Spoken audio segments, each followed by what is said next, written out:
Hi hello ನಮಸ್ಕಾರ. As usual ನಾನು ಬಂದಿದ್ದೀನಿ ಅಂದರೆ ಕಾರ್ತಿಕ ಬಂದಿದ್ದಾನೆ. ಸೊ ಏನಾರ ವಿಷಯಗಳಿದ್ದೇ ಇರುತ್ತೆ ಸ್ನೇಹಿತರೆ. ಸೊ ಏನಪ್ಪ ಇವತ್ತಿನ ವಿಷಯ ಅಂತ ಅಂದರೆ, ಸೊ ವಕ್ಸ್ ಬೋರ್ಡು ರಾಜ್ಯಸಭೆಯಲ್ಲೂ ಪಾಸ್ ಆಯಿತು.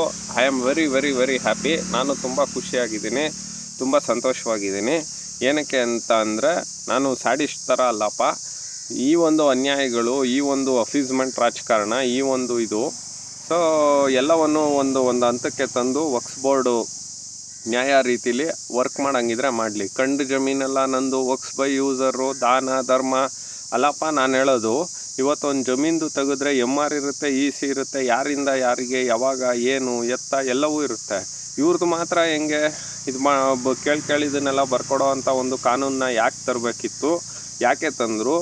ಏನು ಅಂದರೆ just because of vote, just because of appeasement, just because of ಅವರು ಒಂದು ಹಿಡಿತದಲ್ಲಿ ಇಟ್ಕೊಳ್ಳೋದಕ್ಕೋಸ್ಕರ. ಸೊ ಇಷ್ಟೆಲ್ಲ ಆಯ್ತಲ್ಲ. ನಾನು ಹೇಳೋದು, ರಾಜ್ಯಸಭೆಯಲ್ಲಿ ಕಾಂಗ್ರೆಸ್ ಪಕ್ಷದವರು ಏನಾದರೂ ತುಟುಕ್ ಪಿಟಿಕ್ ಅಂದು ಮಾತಾಡಿದ್ರಾ? ಇಲ್ಲ. ಅದಕ್ಕೆ ಜಸ್ಟಿಫೈ ಕೊಟ್ರಾ? ಇಲ್ಲ, ನೀವು ಮಾಡಿರೋ ತಪ್ಪು, ಇದನ್ನು ಈ ರೀತಿ ಮಾಡಿ, ಅದು ಇದು ಯಾವುದೂ ಇಲ್ಲ. ಸೊ ನನ್ನ ದೇವೇಗೌಡ, ನನ್ನ ಮಾಜಿ ಪ್ರಧಾನಿ, ನನ್ನ ಹೆಮ್ಮೆಯ ಹರದನಹಳ್ಳಿಯ ಅಲಿಯಾಸ್ ನನ್ನ ಹೆಮ್ಮೆಯ ಕರ್ನಾಟಕದ ಮಾಜಿ ಮುಖ್ಯಮಂತ್ರಿ, ಅಲಿಯಾಸ್ ಮಣ್ಣಿನ ಮಗ, ಅಲಿಯಾಸ್ ನಮ್ಮ ಹಾಸನ ಜಿಲ್ಲೆಯ ಮಗ, ಅಲಿಯಾಸ್ ನನ್ನ ರಾಜ್ಯಸಭಾ ಫ್ರಮ್ ಕರ್ನಾಟಕ MP ಭಾಳ ಸೊಗಸಾಗಿ ಮಾತಾಡಿದ್ರು. 17 ವರ್ಷದ ಹಿಂದಿನ ಒಂದು ತಪ್ಪನ್ನು ಈಗ ಸರಿ ಮಾಡಿದ್ದಾರೆ ಅಂತ ಹೇಳಿದ್ರು ದೇವೇಗೌಡ್ರೆ. ನಾನು ಹೇಳೋದು ನಿಮಗಿಷ್ಟೇ, ಅವರೇನೋ 17 ವರ್ಷದ ಹಿಂದಿನ ತಪ್ಪು ಸರಿ ಮಾಡಿದ್ರು. ನೀವು ಅವಾಗಿಂದನೂ ನೀವು ಅಫೀಸ್ಮೆಂಟು ಕಾಂಗ್ರೆಸ್ಸು ಜಾತ್ಯತೀತ ಅಂತ ಹೋದ್ರಲ್ಲ, ನೀವೆಷ್ಟರ ಮಟ್ಟಿಗೆ ಸರಿ.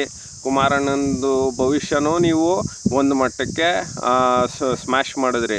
ಹೋಗಲಿ, 96ನೇ ಇಸ್ವಿಲಿ ನಿಮಗೆ ಇದೇ ನನ್ನ ವಾಜಪೇಯಿ, ನನ್ನ ಹೆಮ್ಮೆಯ ವಾಜಪೇಯಿ, ನನ್ನ ಹೆಮ್ಮೆಯ ಅಜಾತ ಶತ್ರು ಅಲಿಯಾಸ್ 6.5 ವರ್ಷ ಪ್ರಧಾನಮಂತ್ರಿ ಆಗಿದ್ದಂಥ ಅಲಿಯಾಸ್ ನನ್ನ ಹೆಮ್ಮೆಯ ಭಾರತ ಮಾತೆಯ ಪುತ್ರ ಅಲಿಯಾಸ್ ನಮ್ಮ ಹೆಮ್ಮೆಯ ವಾಜಪೇಯಿ ಅವರು ನಿಮಗೆ ಬಂದು ಹೇಳಿದಂಥ ಸಂದರ್ಭದಲ್ಲಿ ನೀವು ಅವತ್ತೂ ನೀವು ಪ್ರಧಾನಮಂತ್ರಿಯಾಗಿ ಮುಂದುವರಿಬೋದಿತ್ತು. ನೀವು ಇಲ್ಲ ಜಾತ್ಯತೀತ ಅಂತ ಅವತ್ತು ನೀವು ನೆಗ್ಲೆಕ್ಟ್ ಮಾಡಿದ್ದಕ್ಕೆ ಇವತ್ತು ಈ ಪರಿಸ್ಥಿತಿಲಿ ನಮ್ಮ ಹೆಮ್ಮೆಯ JDS ಪಕ್ಷ ಒಂದು ಪಕ್ಷವಾಗಿ ಈ ರೀತಿಯಾಗಿ ಕಷ್ಟಪಡುವಂಥ ಪರಿಸ್ಥಿತಿ ಇದೆ.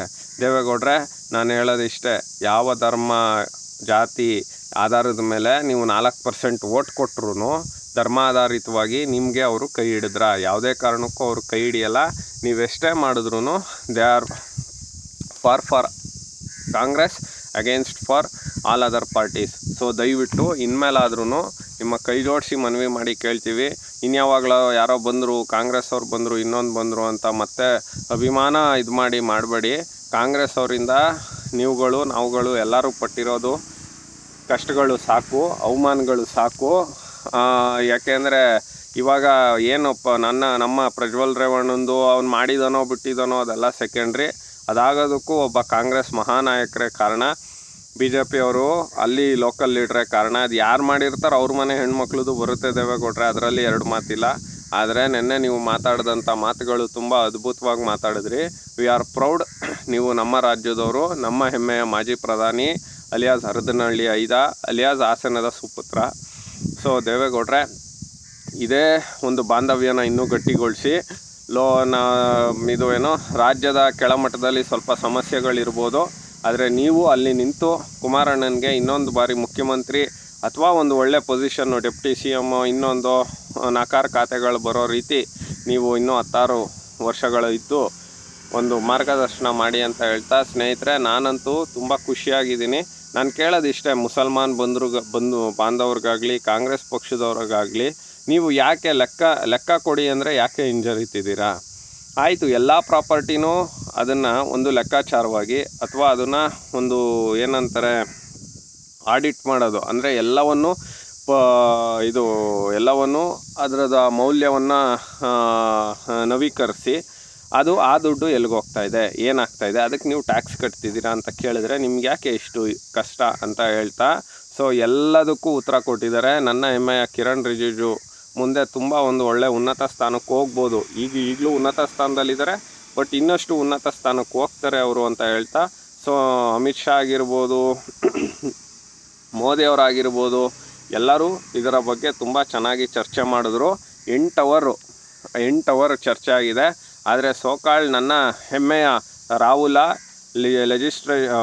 LOP ಲೆಜಿಸ್ಲೇಚರ್ ಆಫ್ ಅಪೋಸಿಷನ್ ಏನು ಕಡ್ದು ಕಟ್ಟೆ ಹಾಕಿದಾರೋ ಗೊತ್ತಿಲ್ಲ. ಇಂಥವ್ರನ್ನೆಲ್ಲ ನಾವು ವಿರೋಧ ಪಕ್ಷದ ರಾಷ್ಟ್ರದ ನಾಯಕನಾಗಿ ಆಯ್ಕೆ ಮಾಡ್ಕೊಳ್ತೀವಿ. ಸೊ ಇನ್ಮೇಲಾದ್ರೂ ದಯವಿಟ್ಟು ನಿಮ್ಮ ಕೈ ಜೋಡಿಸಿ ಮನವಿ ಮಾಡಿ ಕೇಳ್ತೀವಿ, ಯಾರನ್ನ ಗೆಲ್ಲಿಸ್ಬೇಕು ಅದನ್ನು ವಿವೇಕದಡಿ ನೀವು ಹೋಗಿ ಮತ ಹಾಕಿ ಅಂತ ಕೇಳ್ತಾ, ಸೊ ವಕ್ಫ್ ಬೋರ್ಡ್ ಇನ್ನು ಮುಂದೆ ಸರ್ಕಾರದ ಆಸ್ತಿ, ವಕ್ಫ್ ಬೋರ್ಡ್ ಇನ್ನು ಮುಂದೆ ಟ್ರಾನ್ಸ್ಪರೆಂಟ್ ಆಗಿರುತ್ತೆ. ಸೊ ಆಮೇಲೆ ನಮ್ಮ ಹರಿಪ್ರಸಾದರು ಒಂದು ಮಾತು ಹೇಳ್ತಾರೆ, ತಿರುಪತಿಲಿ ಇವರು ಯಾಕೆ ಮುಸ್ಲಿಮ್ಸ್ನ ಇದು ಮಾಡ್ತಾರೆ ಅಂತ. ಆಯಿತು, ವಿಶ್ವಮಾನವರು ಎಲ್ಲಿದ್ದರೂ ಮಾಡ್ತಾರೆ, ಆದರೆ ನೀವು ಅದೇನು ವಿರೋಧ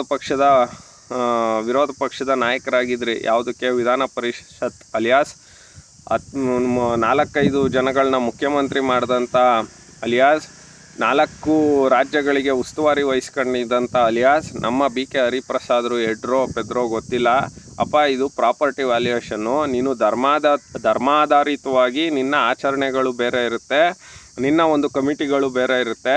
ಈಗ ಅವ್ರದ್ದು ಶಾಹಿಯಾ ಕಮಿಟಿ ಅಂತ ಇರುತ್ತೆ, ಅಥವಾ ಅಲಾ ಕಮಿಟಿ ಏನೇನೋ ಇರುತ್ತೆ ಅವ್ರದ್ದು. ಅದಕ್ಕೆ ನೀನು ಹಿಂದೂಗಳನ್ನ ಕರ್ಕೊಂಡೋಗಿ ಕೂರ್ಸೋಕ್ಕಾಗುತ್ತಾ? ನಾವು ಕೇಳ್ತಾ ಇರೋದು, ಇದು ಸರ್ಕಾರದ ಆಸ್ತಿ, ದೇಶದ ಆಸ್ತಿ. ಇದನ್ನು ಎವಾಲ್ಯೂಯೇಟ್ ಮಾಡಿ, ಇದನ್ನು ಮೌಲ್ಯವನ್ನು ಮಾಡಿ, ಈ ದುಡ್ಡು ಎಲ್ಲಿ ಹೋಗ್ತಾ ಇದೆ ಅಂತ ಕೇಳ್ತಿರೋದು. ನಾವು ಯಾವುದೇ ಒಂದು ಧರ್ಮದಾಗಲಿ ಇನ್ನೊಂದಾಗಲಿ ಕೈ ಹಾಕಿಲ್ಲ. ಧರ್ಮದಲ್ಲಿ ಆಚರಣೆ ಬೇರೆ, ಆದರೆ ನೀನು ಮನುಷ್ಯ ಅಂತ ಬಂದಾಗ ನೀನು ಜಾತ್ಯತೀತವಾಗಿ ನಿನಗೆ ಒಂದೇ ನಿಯಮ ಇರಬೇಕು. ಈಗ ಅದಕ್ಕೇ ಟ್ರಿಪಲ್ ತಲಾಖನ್ನು ತೆಗೆದಿದ್ದು, ಒಬ್ಬರು ಒಂದೇ ಸಲ ಮದುವೆ ಆಗಬೇಕು. ಆಸ್ತಿ ಇದು ಬಂದಾಗ ಇದು ಧರ್ಮಾಧಾರಿತವಾಗಿ ಇರೋದಿಲ್ಲ. ನೀನು ಮನುಷ್ಯ ಅಂತ ಬಂದಾಗ ಕೆಲವೊಂದನ್ನು ಎಲ್ಲರಿಗೂ ಒಂದೇ ಜಾತ್ಯತೀತವಾಗಿ ಇರಬೇಕು. ಅದು ನೀನು ಒಂದೇ ಮದುವೆ ಆಗಬೇಕು. ಟ್ರಿಪಲ್ ತಲಾಖಿಗೆ ಅವಕಾಶ ಇಲ್ಲ. ಆಸ್ತಿ ಹಂಚಿಕೆ ಎಲ್ಲರಿಗೂ ಈಕ್ವಲ್ ಆಗಿ ಶೇರ್ ಆಗಬೇಕು. ಇದು ನಮ್ಮ ಸಂವಿಧಾನದಲ್ಲೂ 17 ಜನ ಬರೆದಿದ್ದಾರೆ. ನೀನು ಧರ್ಮಾಧಾರಿತವಾಗಿ ನೀನು ಆಚರಣೆ ಮಾಡ್ಕೊ. ನೀನು ಶಿವನ ಪೂಜೆ ಮಾಡ್ತೀಯಾ, ನಾನು ಶ್ರೀನಿವಾಸನ ಪೂಜೆ ಮಾಡ್ತೀನಿ, ಅವರು ಅಲ್ಲಾನ ಪೂಜೆ ಮಾಡ್ತಾರೆ. ಆಚರಣೆ ಬೇರೆ, ನಿನಗೆ ಒಂದು ರೂಲ್ಸ್ಗಳು ಅಂದರೆ ನಿಯಮಗಳು ಬೇರೆ. ಅಂಥದ್ದು ನಿನಗೆ ಅರ್ಥ ಆಗಿಲ್ಲ ಅಂದರೆ ಅದೇನು ಗಾಂಧಿ ಕುಟುಂಬಕ್ಕೆ ನೀವು ಹತ್ರವಾಗಿದ್ದೀರೋ, ರಾಜ್ಯಸಭಾ MP ಮಾಜಿ ಅಲಿಯಾಸು, ವಿಧಾನ ಪರಿಷತ್ತು ನಾಯಕ, ಅಪೋಸಿಷನ್ನು ಅಲಿಯಾಸು ನಮ್ಮ ಹರಿಪ್ರಸಾದ್ ಅವರೇ, ದಯವಿಟ್ಟು ಇದನ್ನೆಲ್ಲ ತಿಳಿದು ಮಾತಾಡಿ. ನಮಸ್ಕಾರ ಸ್ನೇಹಿತರೆ, ಇದಾಗಿತ್ತು ಈ ಹೊತ್ತಿನ ವಿಶೇಷ.